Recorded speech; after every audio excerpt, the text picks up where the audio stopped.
Kita lanjutkan lagi, kalau ruang buta itu aku tak tahu, kau tahu ya. Oke, selanjutnya ruang rahasia. Kalau ruang rahasia,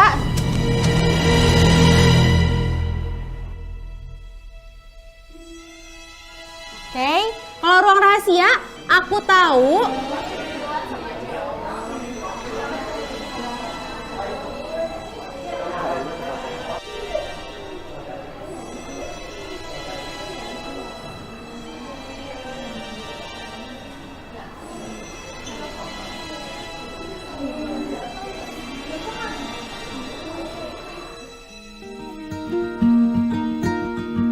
Pernahkah ibu dan bapak guru memperhatikan situasi yang serupa?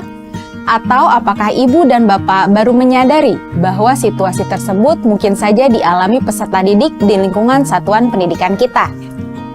Apabila ibu dan bapak menemukan situasi serupa di satuan pendidikan, apa yang akan ibu dan bapak lakukan? Salah satu isu sosial yang sering terjadi di kalangan peserta didik, khususnya usia remaja atau jenjang sekolah menengah pertama dan sederajat, adalah perundungan. Perundungan bukan isu sepele, yang bisa terselesaikan dengan cepat setelah perundungan terjadi. Isu ini seharusnya bahkan tidak terjadi di satuan pendidikan kita, atau dimanapun di situasi sosial. Lalu apa yang bisa kita sebagai guru bimbingan konseling, wali kelas, atau satuan pendidikan lakukan? Hal pertama yang perlu kita lakukan sebagai pendidik adalah memetakan dan menganalisis kebutuhan peserta didik agar kita dapat memberikan layanan dasar yang tepat sesuai kebutuhan. Untuk memetakan kebutuhan peserta didik, yang pertama perlu dilakukan adalah menentukan aspek atau hal apa yang ingin kita ketahui. Lalu kita menentukan cara atau metode yang akan kita gunakan untuk mengumpulkan informasi. Dalam kasus perundungan, aspek yang utama yang perlu diperhatikan adalah perilaku peserta didik. Jam istirahat seringkali menjadi waktu untuk peserta didik berkegiatan tanpa diawasi oleh orang dewasa. Dan ini menjadi kesempatan terjadinya konflik sosial di antara peserta didik. Sebagai guru BK, saya bisa menggunakan waktu istirahat seperti ini untuk mengamati perilaku dan interaksi sosial peserta didik di luar konteks kelas. Coba kita lihat anak-anak yang sedang bermain basket. Mereka terlihat sesekali tertawa dan saling berkomunikasi, baik secara verbal maupun dengan bahasa tubuh. Bahkan, ikut mengapresiasi saat lawannya berhasil mencetak angka. Di sini terlihat mereka memahami peran masing-masing dan saling mengapresiasi keberhasilan temannya. Sekarang, kita perhatikan anak-anak di pinggir lapangan. Ekspresi dan sorotan mata mereka tampak tidak suka. Bahasa tubuh yang membusungkan dada, bertolak pinggang, melipat tangan di dada, menunjukkan sikap ingin menonjol. Perhatikan arah mata mereka. Mereka tampak melihat ke arah pemain yang berhasil mencetak angka tadi. Bapak dan Ibu lihat ekspresi anak yang berhasil mencetak angka tadi. Ekspresinya langsung berubah ya setelah menyadari teman-teman di pinggir lapangan memperhatikannya. Senyumnya langsung hilang dan ekspresi mukanya berubah, antara sedih atau takut. Temuan yang menarik ya. Hasil pengamatan akan saya catat di buku catatan, baik dari situasi, ekspresi, bahasa tubuh, serta interaksi yang terjadi.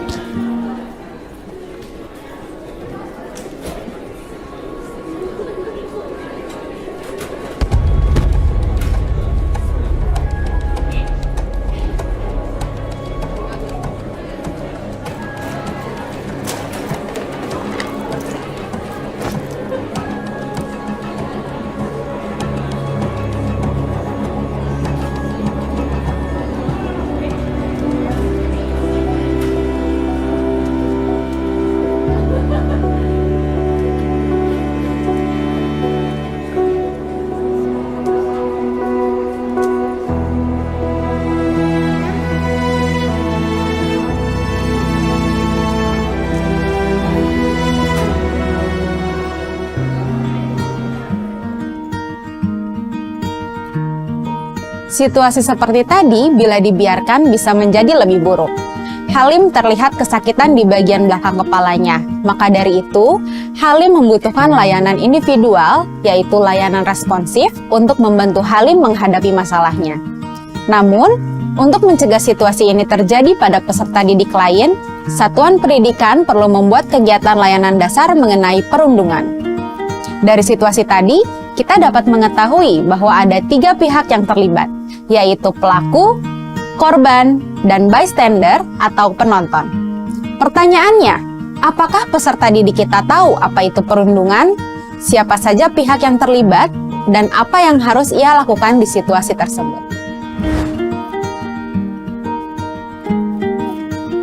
Selain pengamatan atau observasi, kita dapat menggunakan survei atau kuesioner untuk mendapatkan informasi dari lebih banyak peserta didik. Kita perlu menyusun pertanyaan yang tepat untuk bisa mendapatkan informasi yang kita inginkan dari survei atau kuesioner.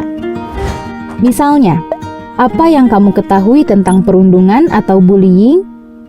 Orang seperti apa yang menurutmu rentan menjadi pelaku perundungan, korban perundungan? Apa yang kamu ketahui tentang bystander? Perilaku seperti apa yang menurutmu adalah tindakan perundungan? Dan pertanyaan-pertanyaan lain seputar perundungan yang menurut Bapak dan Ibu perlu digali dari peserta didik. Diskusikan dengan pimpinan sekolah dan guru kelas kapan kuesioner ini dapat dilakukan dan berapa lama durasi yang dibutuhkan. Pada saat membagikan kuesioner, informasikan kepada peserta didik untuk menjawab sejujur-jujurnya dan tidak perlu menuliskan nama. Peserta didik biasanya akan lebih terbuka apabila tidak ada tekanan atau anonim. Nah, dari jawaban-jawaban kuesioner ini, kita akan mengetahui apa yang peserta didik ketahui seputar perundungan. Data tersebut dapat kita gunakan untuk menentukan program selanjutnya.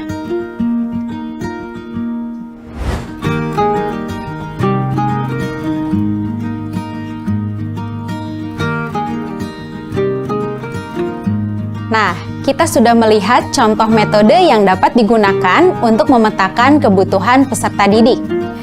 Data yang telah dikumpulkan, lalu diolah, dianalisis, dan diinterpretasi oleh guru bimbingan konseling untuk memperoleh identifikasi kebutuhan, masalah, dan konteks program yang tepat.